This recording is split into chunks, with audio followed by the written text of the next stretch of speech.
Hi, good evening, Malaysia and followers from around the world. Please welcome Ivan Grewal. He's a lawyer, writer, and a columnist with The Star. He was previously a political secretary to Datuk Sri Mas Yew Kiong from 2014 to 2018. He was also a special officer to Tan Sri Dr. Koh Su Kun from 2009 to 2012. He's a keen observer of current affairs and keeps his ears close to the ground, even though he is no longer active in front politics. But he's a man who knows the pulse of the nation, and with his strong connections from all parties, he knows what's happening. And of course, we have with us Philip Golingai, who needs no introduction. He's a columnist with The Star. He's widely followed. He's a seasoned writer. And tonight, for the first time, we are doing a threesome, okay? So you have, what do you call it, different views. And of course, the two guests will be sharing with us what they think of the situation in UMNO. Okay, we have heard of the civil war, okay? But now it looks like it may become an uncivil war in UMNO. And things has happened so fast. It's almost a dazzling pace in UMNO. First, we had Anwar Musa, who was sacked from Barisan Nasional as Secretary General. Some say he was removed, some say he was terminated, and some say he was asked to go, but basically he was sacked. Okay. Then two UMNO MPs declared that they were not supporting the current government. And it was followed by a youth leader calling for Zahid to quit. But the strong point was when Datuk Sri Khalid Nordin, a powerful UMNO man, a vice president of UMNO, who come out to say that, yeah, expressing the same sentiments. Now that make the turn, really a different scenario with Khalid Nordin coming in. The fight has gotten to a different perspective. Now, what's happening in UMNO with all these noises, and that it may seems like with MCO, things may have quieted down, but the rumblings is really loud on the ground. So we'd like to hear from Philip first, followed by Ivan. Anytime you guys can come in on what's happening in UMNO with this current situation. Philip, have a go. Okay, what's happening is actually this is what happened when you have an UMNO president who's not the prime minister. Okay, in the first time I think in UMNO's history, the UMNO president is not the prime minister. So when you're not the prime minister, you don't have the carrot and stick to control your party member, and then there are rebellions. There have always been rebellion in UMNO. It's leaders, they're always tussling to be number one. But the difference was the incumbent, which is the UMNO president, he had carrot and stick. For Zahid, the only thing he has is he signs the Watika. So if you don't behave, he doesn't sign the Watika and you can't be a candidate. And he has also war chest rumored to be backed by somebody bigger in UMNO. Thanks.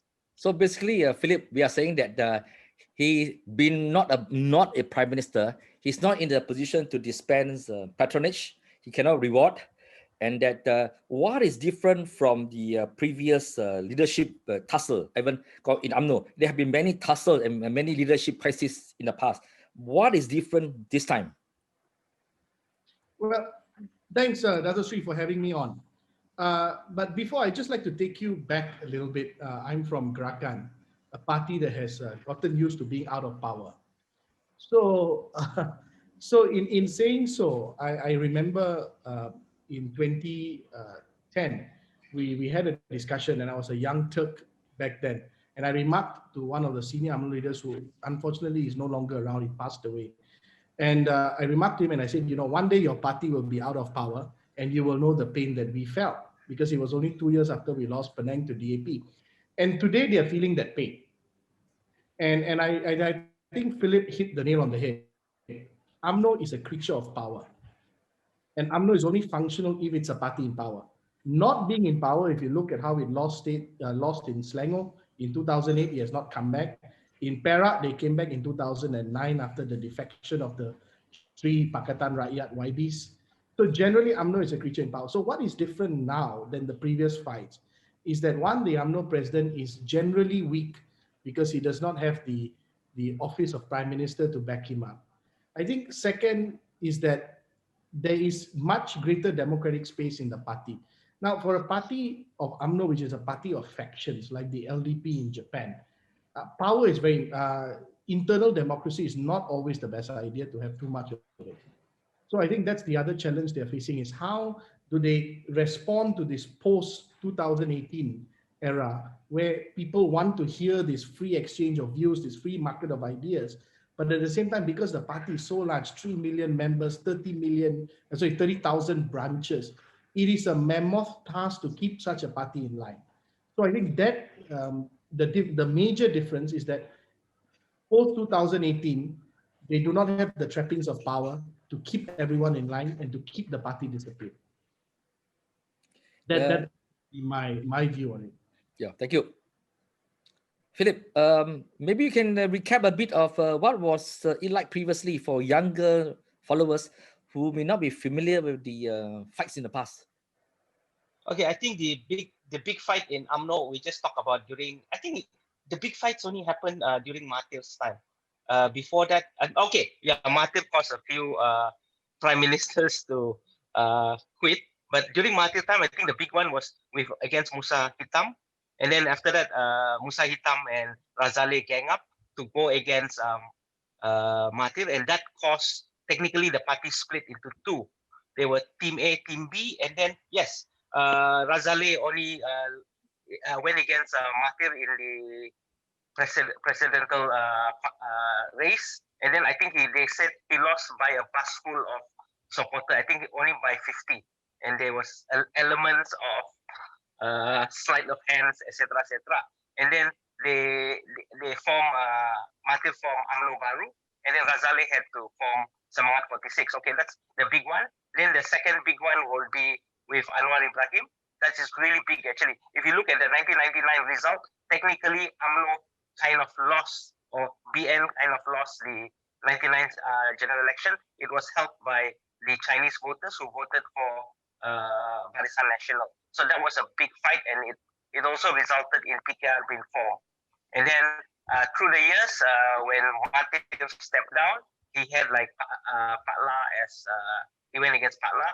Pak La had to graciously step down as well, and then he went against Najib, but Najib won. So those are the big major internal fight in UMNO. So UMNO is nothing new actually. This is nothing new. But usually the incumbent wins.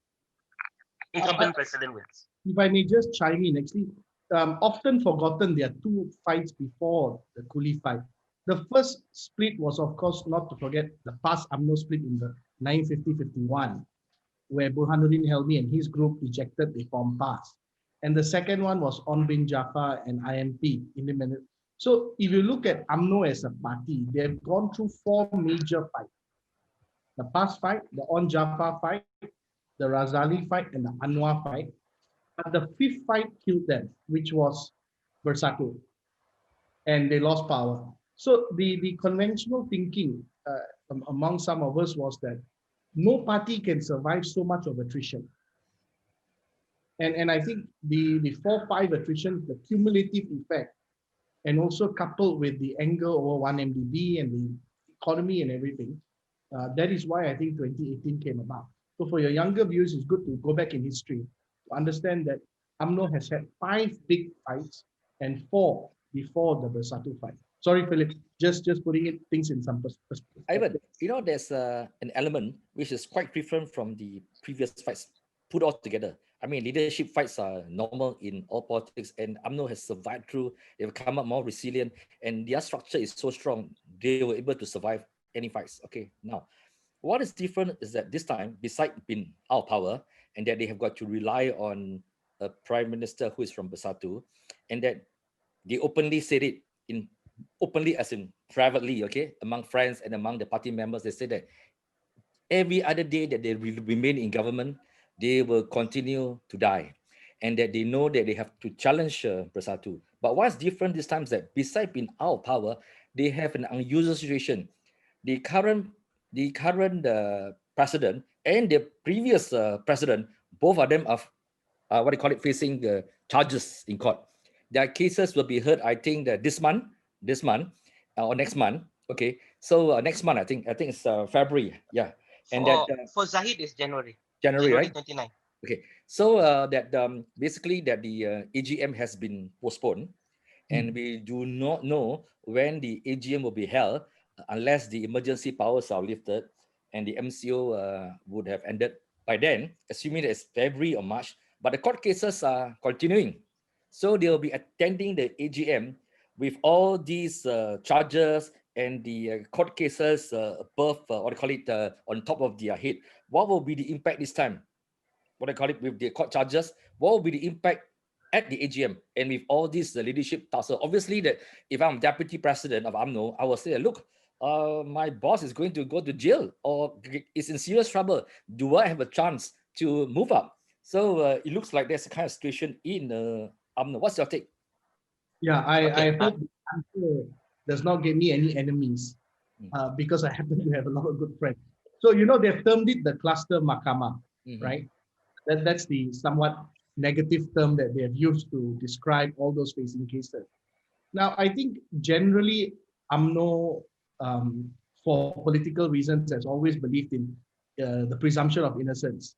I mean, if you look at Harun in the 80s and you look at other leaders who had faced cases before, they generally have been allowed to keep their positions even in government until they have lost or the legal avenues have been exhausted.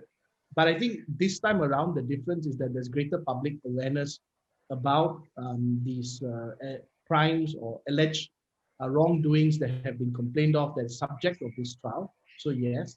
Second, I think the impact insofar as the UMNO AGM is, I think the conventional thinking among the higher ups in UMNO was it's better to have the AGM before the court cases move on. The Chief Justice came out 2 days ago with a directive saying that all criminal trials are going on no matter what. SOPs have been put in place. Whether or not it is linked, I don't want to say anything. I don't want to get into trouble on that front. But I think primarily the biggest challenge now for UMNO, and I think for the UMNO leadership, especially the two former the president and the former president facing charges which are highly unprecedented.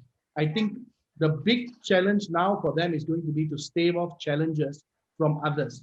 Because if you look at the mutterings on the ground, the murmurs are there telling them that they do not think it's in UMNO's best interest to be led in this kind of a situation with leaders facing. So Philip may want to chime in on that.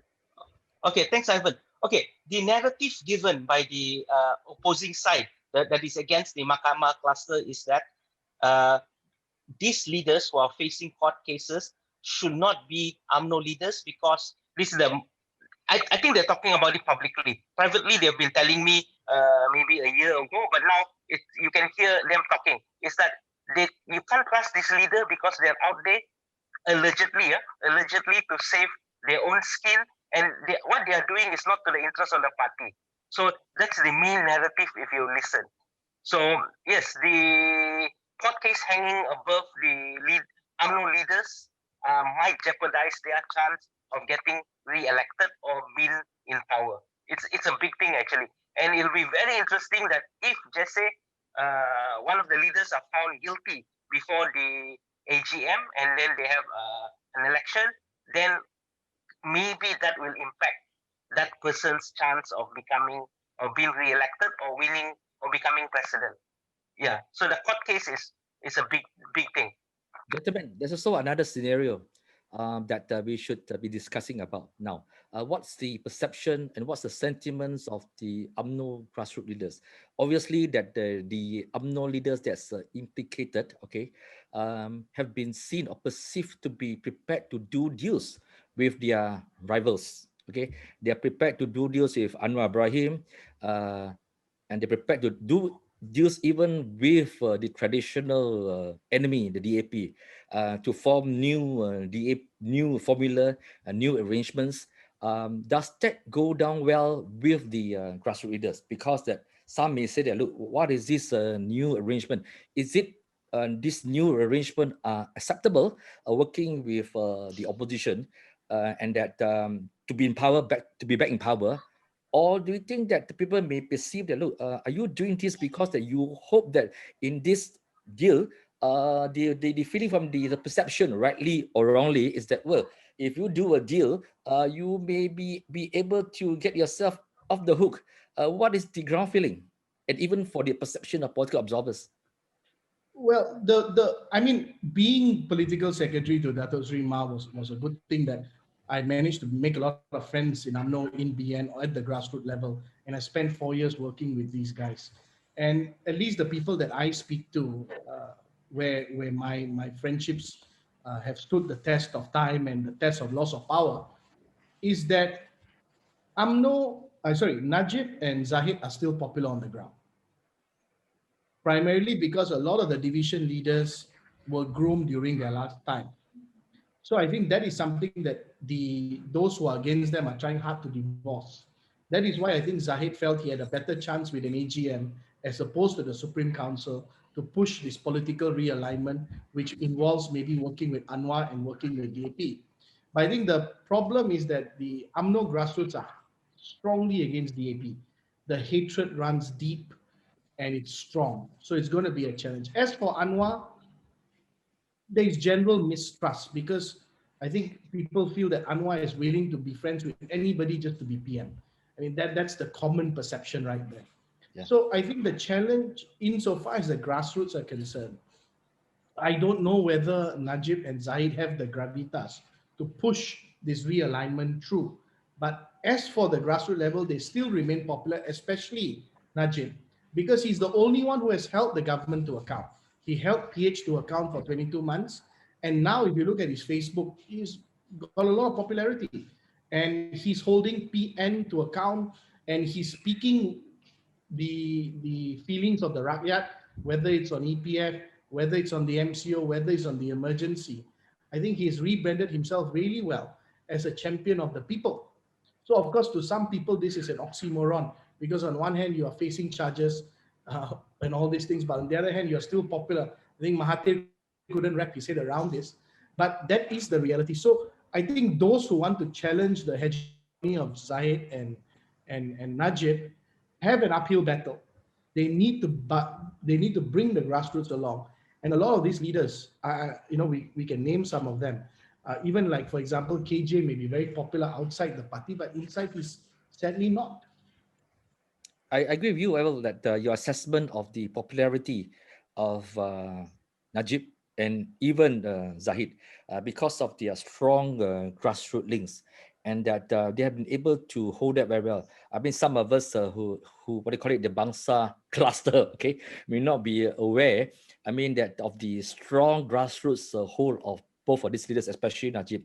A former cabinet minister told me just a week ago that he went to visit Najib at his office, and he was surprised to see the huge number of people who were waiting for their turns to see Najib. It was a full house. People were actually queuing up and hoping to have an appointment or to speak to Najib. So that's how strong he is. And that I think that whoever is responsible for his social media campaign, I think is really doing a great job. And that the way he has utilized social media in the absence of accessibility to established platform, he has really done it very well. And his social media is not just mere official statements, which can be really boring. He has mixed it quite well with lifestyle, him exercising, him playing with his cats. I think that he has done it very well. So no one should write him off. And if you look at some of the statements that he has made, we can say that it's populist in nature, given the scenario we are in with MCO, with the country's economic status. We may not be able to even afford some of the things that he has suggested, okay, including withdrawing money from the EPF up to 10,000. Okay, a lot of us think that, look, is he doing the right thing to these people? If they withdraw the money, they will have nothing left, okay? But I mean, people have responded very well because these are the people, the B40 people who really want the money, okay? Give me the money first, don't talk about the future. So he understands the pulse and he has pushed the right button. Now, of course, the 1MDB issue, what they call it, has made Malaysia really bad in the eyes of the world, that this is a hugely corrupt country, and that Najib is the figure of 1MDB besides Jolo. But the reality is, on the UMNO level at the grassroots, he's very popular. But would popularity be enough for UMNO? And Philip and Ivan, there's been a lot of talks that we talk about Zahid, we talk about Najib, but there has been a lot of talk that actually UMNO is now very divided, and that there are probably maybe 3, 4, 5 factions. Have you heard about this? Yeah, I will agree. Actually, Anwar Musa spoke about 3 factions. Actually, there are more factions, but to be fair, I mean, easier to group them for me is 3 main factions. First faction is the we call them Mahkamah cluster. Okay, that's one faction. The other one is cluster cabinet, those who are in the cabinet. And then the third faction for me is the one that is not in the Mahkamah. They're not having court cases, and then they're also not in the cabinet, or they're not even MP. So people like Mat Hassan, people like Khalid Nordin. So technically, there are 3 factions that are fighting. So it looks like for the one in the middle, they're hoping cluster cabinet and cluster Mahkamah fight each other out, and then they will rise up. They look like they are more they are much more neutral, and then people might go for them. And then actually you can see even like Khalid, you mentioned Khalid Nordin. Khalid Nordin has tweeted, and then he kind of hinted Mat Hassan should go for the president post. So he's one of the likely person to go up. Ivan?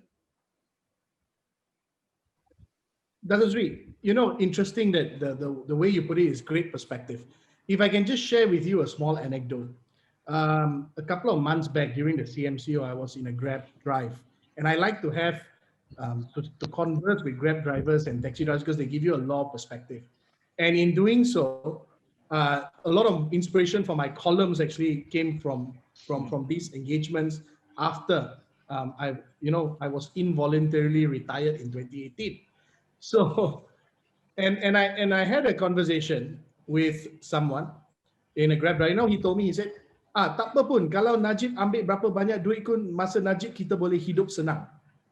You see, it's this very simple, provincial, rudimentary way of thinking. Yeah. That Najib has tapped into that kind of thing, that kind of a thought process.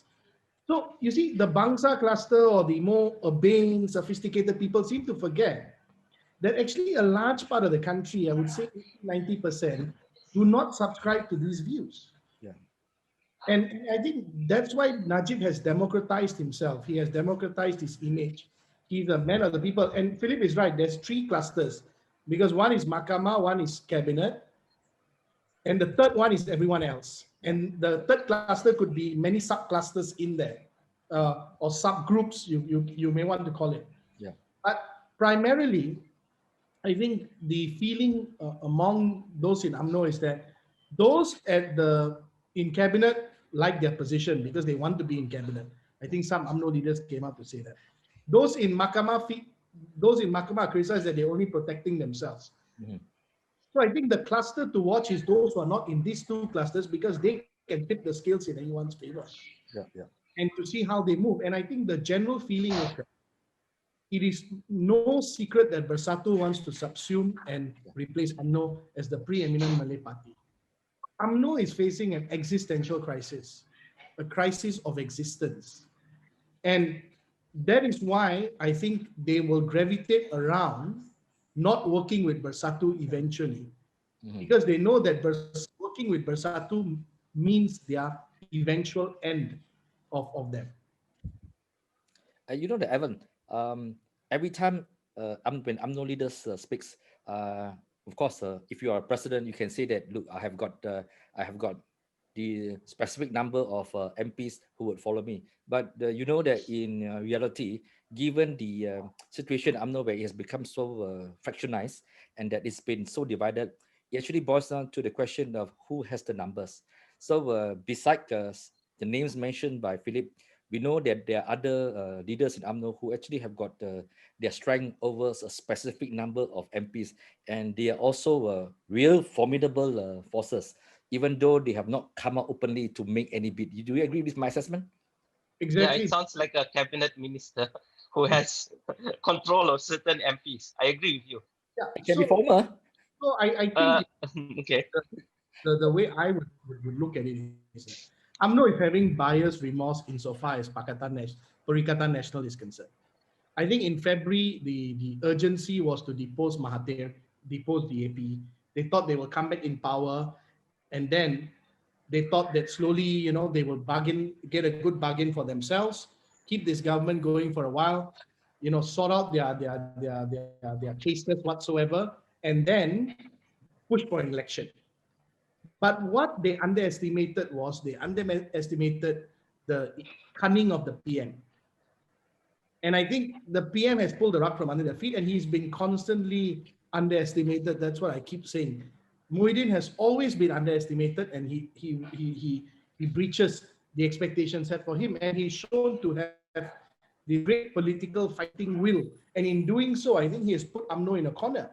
So that is why UMNO feels that is the big challenge, And all those in the cabinet, you can see they are loyal to Muhyiddin. Yes. So they are loyal to the Perikatan coalition. Those in the Mahkamah feel that they need to do something before it's too late. So that, I think, is UMNO's biggest crisis, is an internal crisis at the moment. But at the same time, they know the longer they stay in government, the more irrelevant they will become. Ivan, Because come back to what Philip has said earlier, the power of the chair, that's the prime minister, the ability to reward and to punish. I mean that anybody else, whether you're president of any other component parties, okay, you can promise to deliver the reward. But in the case of the present prime minister, he can give you the reward immediately. Okay, now, then of course you mentioned that. I mean, that I really salute the Tan Sri Muhyiddin, but he has been able to survive so many crises and so many attempts to topple him in various ways. But he has survived all through that, and he has shown that, look, every time somebody comes out with a card, he flush out another better card. And that the last time, and I think that, as you said, that the most recent one was before even the third UMNO MP could declare themselves out of the government. He had already the emergency was already declared, and nobody could remember what the two had done. Okay, besides being admitted to hospital for being positive on COVID-19, nobody can remember what happened to the two. Okay, now, Bersatu is also running out of time. Okay, at some point, we do not know when, and a general election would have to be held. Okay, it may not be in the near future, but it has to be held. And I think this is the general consensus among UMNO leaders who are trying to push for a general election. I mean, they share it quite openly to say that, look, okay, that we have lost this time again, but how long can the prime minister continue to push? Okay, it will come at some point. And I think the prime minister himself actually said in his television remark to say that, look, I'm not running away from the election, and this will continue to happen now. We all know that UMNO is a very well-structured party. It has got its hold in all the villages, at branch level, at division level. I remember one very senior UMNO leader that I had tea with. He told me, ChunWai, that I'm in this kawasan. I'm the ketua bahagian. Okay, I've been in this area for a long time. The ketua bahagian of Bersatu doesn't stay in my place. He's from another constituency. And that's how organized we are, and Bersatu is not quite ready. And we all know that in Malay politics, the situation of the Ketua Bahagian is a very powerful person, and that in fact the Ketua Bahagian is so powerful in UMNO, and in during that time as the government, they were actually more powerful than the Ketua the State Liaison Committee, which is actually the Chief Minister or the Menteri Besar. And that's how the structure it is now. Bersatu is trying very hard to get the membership and to form the divisions and the branches. How much time do you think that they have, Philip, Ivan? Okay, I think time is not there, but they're working hard. But we must now remember, don't forget that Bersatu now might be stronger because they have a partner.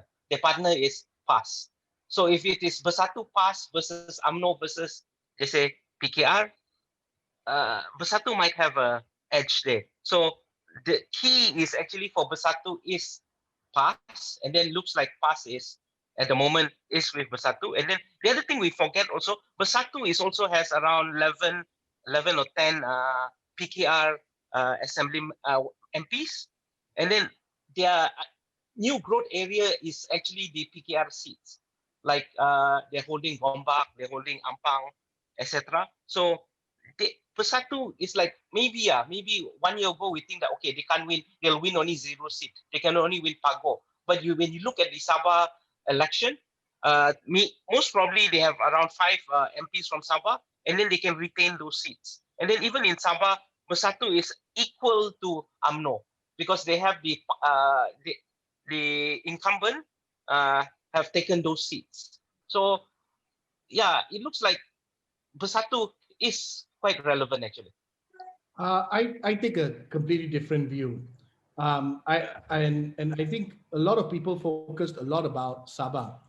To me, Sabah is quite exceptional case because Sabah politics has always been quite disjointed. Philip, I say that with greatest regard. My wife is Sabahan as well. So don't take it the wrong way, please. But all I'm saying is that I think Datuk Sri, you're absolutely correct. Let me share you another anecdote, my third and my final one. When Tun Dr. Lim Keng Yek was president of Gerakan at his height of his power, he was the MP of Berwas, he was a national president, he was a minister, but he still had to wait for the UMNO Ketua Bahagian to come to the event. That sums up the power of the Ketua Bahagian. King Yek used to wait half an hour. Wow. Then only the Ketua Bahagian will come.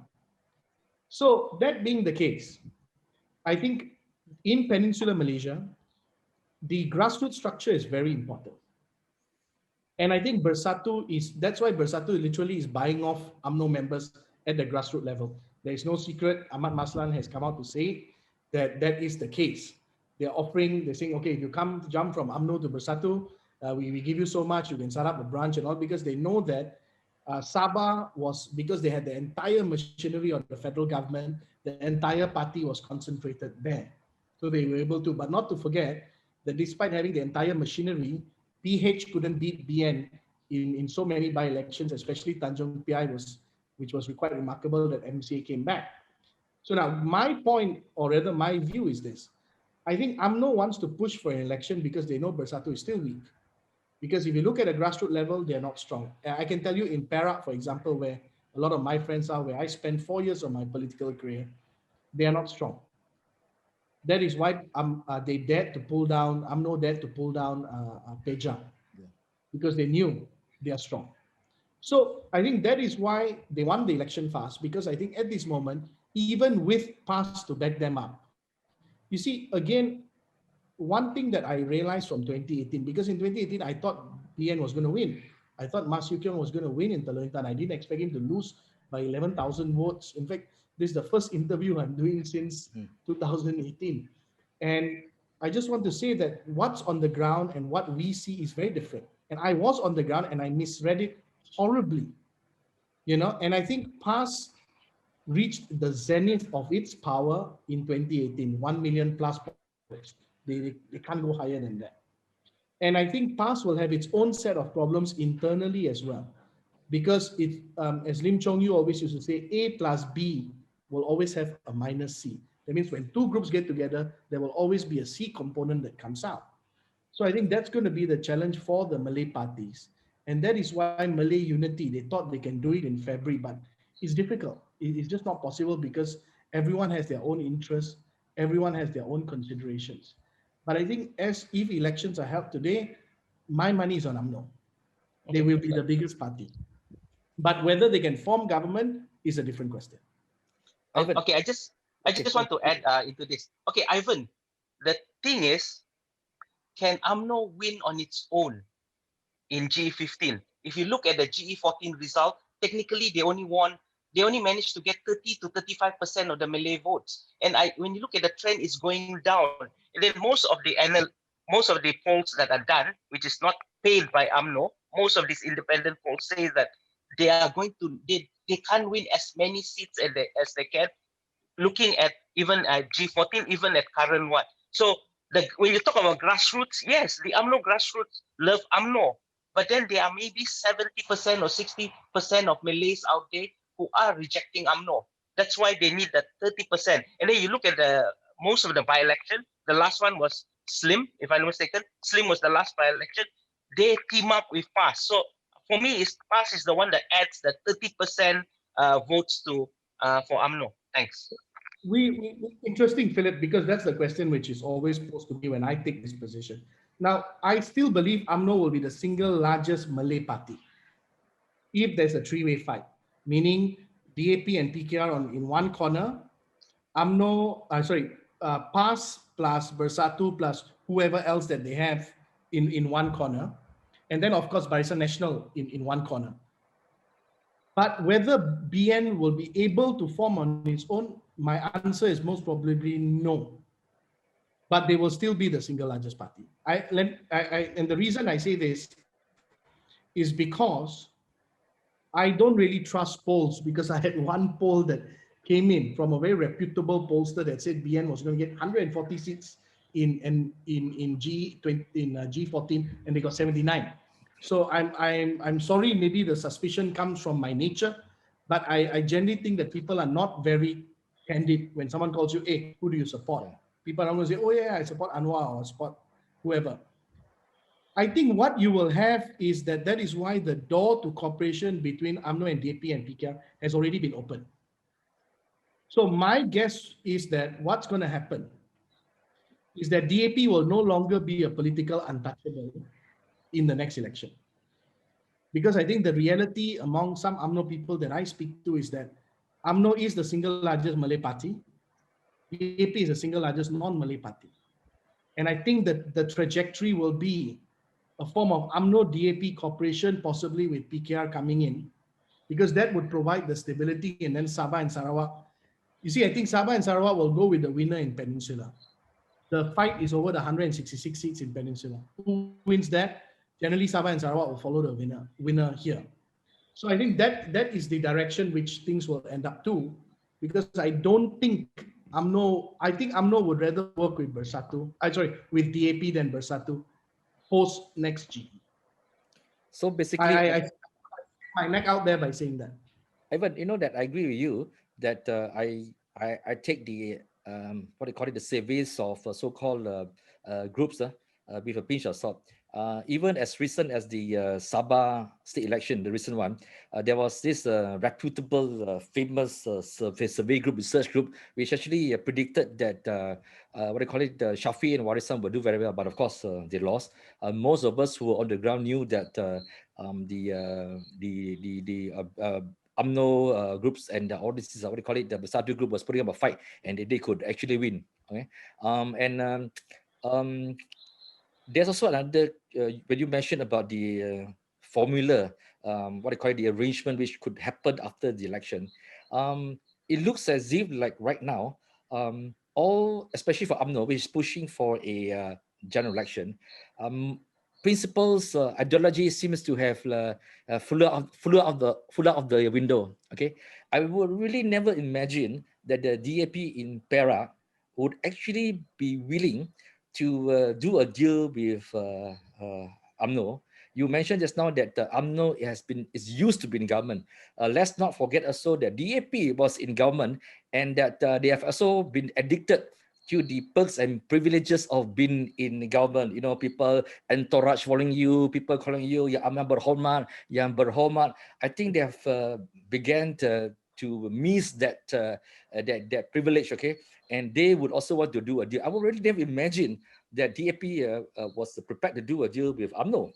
So that speaks a lot for the kind of politics that we have in this country. Things are so topsy-turvy, things are so murky, and that what politicians tell you today on another time can never be quite trusted anymore, because after the election, they will look at the numbers. What numbers do you have? What numbers do we have now that we do not have enough numbers on our own to form a government? Can we now do a deal? And that if you're one of those people in this cluster Mahkamah and you're heading a party, I think they're quite prepared to do a deal. That's the reality. Very sad case from Malaysia, but this is reality, unfortunately. Yeah, don't forget that DAP too has a Mahkamah cluster. Yeah, exactly. I was coming to that. Yeah. You know, Dato Sri, I would just say that, you know, democracy, you know, I was having an argument over the emergency. People were saying, oh, you know, we need it, we need stability and etc. But I think democracy is a noisy process. We need to get used to democracy. You want democracy, you want, not against them, but again, for them, they like democracy in the way they see democracy. But democracy also can mean you can have Trump. Democracy can also mean you can have shifting alliances. You cannot pick and choose the democracy that you want. So democracy is a noisy, uncertain process. So that's why Churchill said all governments are bad. Democracy is the best among the worst. So that is why we have to get used to it. We have to get used to shifting alliances. We have to get used to horses changing at midstream, because that is the price we have to pay as we mature as a democracy. So I don't necessarily see it as a negative. While some people argue about principles, etc., and all these kind of things, I think those people, live in their castles in the sky. You have to be realistic. You have to understand that a lot of Malaysia is driven by bread and butter and race and religion. Whatever you do, how hard you try, that is the reality. And all political parties have to work with it. I spoke to a very senior DAP leader and I asked him, I said, what's your biggest regret? And the answer was, we did not understand how government works. I think that you mentioned it very well. That they do not know how government function. So when the DAP was part of the government, part of federal government, and they did not know how to handle their position and their role. And we all know the how people react to it. Some of them, although they were holding federal ministers' position as ministers or deputy ministers, some of them acted as if that they were still in opposition. And for a couple, the power went into their head. They became quite arrogant in dealing with the government servants, forgetting that the government servants will always be there. No matter who comes to power, they will still be there. And that if you're going to talk down on them, and if you're going to ignore their advice, it will come back to haunt you. And of course, it came back to haunt some of them. And then, in actual fact, they missed that window that they had. They missed the opportunity that was given to them to be in government. And it is an open secret that even Dr. Mahathir had problems with some of the DAP ministers, and he has said it openly, okay, in a couple of interviews now. So being in government and it's quite a privilege, and if you ignore the powers that was given to you or abuse it, is really a sad case. Now, coming back to the situation of three Malay party, UMNO, PAS, and Bersatu, they have continuously, especially PAS, continuously saying that, look, we must work together because we are three Malay parties now, and that makes up perhaps 70% of the electorate in this country. Where does that leave non-Muslims, the minority? Where does that leave it? Will they compete and speak up and demand more Malay rights, or at the expense of non-Muslims? I had that fear, I have this concern, until, of course, Dr. Sri Khalid Nordin came out to say that, look, we are, as a UMNO leader, he's a bit concerned with what's happening in this country, because that non-Malays and non-Muslims have rights in this country. This is what this country is all about. It's a multiracial country. And he even said that middle class and upper class Malays are already very concerned with some of the trends that he has seen in this country. And that was really a relief to me to hear a senior UMNO leader talking like that. And of course, we have the deputy UMNO leader now talking about civil rights, principles, human rights. I thought it was really refreshing. Never mind that he disagreed with the proclamation of emergency, but it's good to hear an UMNO leader talking like this in a very moderate way. Now, is there a reason for us to be concerned when three Malay parties gang up together, so to speak? Okay, to answer your question, the non-Malays are the kingmaker. To form the government, you still need the Chinese votes or parties that have the Chinese votes. And don't forget the Sabah Sarawak.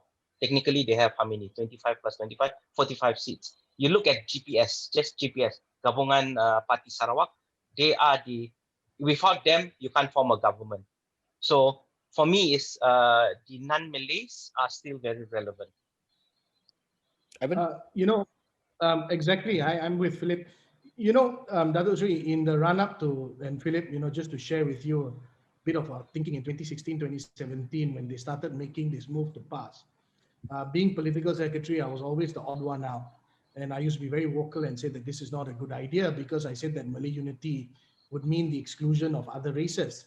And Gerakan and MCA and MIC got hit so badly from DAP and PKR on this point. And as in cricket, UMNO and PAS played a friendly wicket in the last election, but that ended up killing UMNO. And we told them that it will destroy you. They thought they get PAS to come everywhere and PAS will eat into the Bersatu / PKR Malay vote, but end up eating into the UMNO Malay vote. Yeah. So it's a good lesson that I think what happened in 2020 February is a lesson that Malay unity is still an ideal. It is not something that is easily achievable.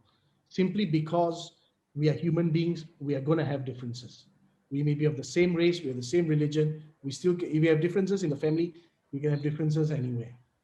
Secondly, I agree with Philip. I think the non-Malays have become more relevant because I think that with the Malay vote split between 3 parties, it's going to end up like 99 again, where the non-Malay votes swung to the winner, which at that time was Mahathir and Barisan Nasional. So that I think is something that UMNO is acutely aware of. And that is why they are not particularly averse to working with DAP. Because the feeling is that DAP, whether we like it or not, still has a lock on the non-Malay urban vote. And to a certain extent, PKR. But so I think, yes, whoever that partners DAP next round could very well be the one who forms government, assuming DAP does well with its 40 plus seats.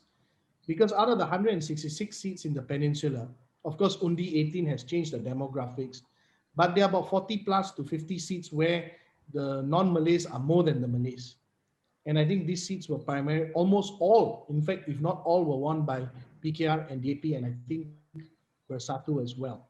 So these are the seats that would be the difference because the rural seats will be split between PAS and Bersatu, assuming they're together, and then UMNO and on the other side. Okay, one final question for the two gentlemen. We speak about numbers, and I think that is really good because that gives you a sense of the reality. Now, we all know that the present government is weak. It has a very thin majority. Some may even say that, look, it has lost its majority. But the reality is that we have realized that the days of government having 2/3 majority is almost non-existent anymore. Many countries are in a situation where they have wavered the majority. You can see that, I think, in Italy recently, when there was a dispute over how the budget should be done. And you look at the Senate in the US, it also has a super thin majority. Now, as a final closing remarks, can the both of you all give us your take on how and why that governments from around the world, they no longer have strong majority? Ivan? Well, I personally think that people have lost confidence in the political process. I think generally people, the feeling, rather I get from what I read, now I have a lot of time to read a lot, as I did before, I come to realize there's a general distrust in the political process. And I think that there's just more options available to people. And voters have more options as well. So I think in that respect, I think the age of supermajorities, at least in Malaysia, and even if you can see in Asia, with the exception of Japan, is not really there anymore. Where Thailand had the same problem, and Indonesia, even Jokowi had to work with his rivals to cobble together a government, but Indonesia has always been like that. And even in Australia, Scott Morrison has a wafer thin majority as well. So I think this is the reality. This is how politics is going to be, because I think politicians have generally let people down. And I think that is the feeling across the board, that politicians have not lived up to the promise that they have made. Philip? Yeah. Okay, I agree with Ivan. The thing is, we have too many options actually, and then even in the next election, we might have new parties existing if they are registered. Like for example, Muda will be quite interesting because they're going for a niche market, which is young voters and people who are young at heart. So yes, it's the option actually. Plus, the dominance of all parties is no longer there. Things are more open out there. Thank you. Sorry, One Ivan, you want to add? final point, Dr. Sri, sorry. Yeah, You know, we did not give enough attention to Muda. I think Muda could also be a game changer. If it's registered. Yes, of course. We will have another session on Muda. I'm sure that the three of us will have plenty to share, to talk about.